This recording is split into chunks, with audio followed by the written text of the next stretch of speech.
Hitchhikers in the bathroom.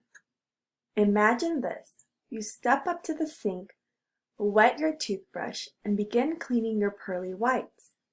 Out of the corner of your eye, you see something moving on the wall. Suddenly, you realize you're not alone in the bathroom. Your heart pounding, you turn toward the tiny intruder to get a better look. You're horrified to see that it has 8 legs and a pair of oversized pincers on its front end. Is it some kind of miniature octopus or a bizarre crab? Is it going to sting you? Actually, it's a bug, and it's no more harmful to you than a housefly. This tiny bathroom bug is called a pseudoscorpion, but don't be fooled by its name.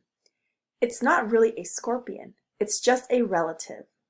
The pseudoscorpion is a kind of arachnid, which means it is closely related to spiders, scorpions, and mites. Like scorpions, pseudoscorpions have a segmented body and 2 enormous pincers.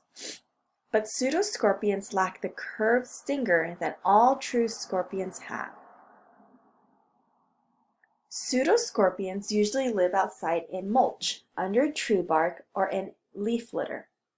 So how do they end up in the bathroom? They use those pincer-like claws to hitch a ride on other bugs, such as flies and beetles. When these insects come in, so do the pseudoscorpions, attached to their legs.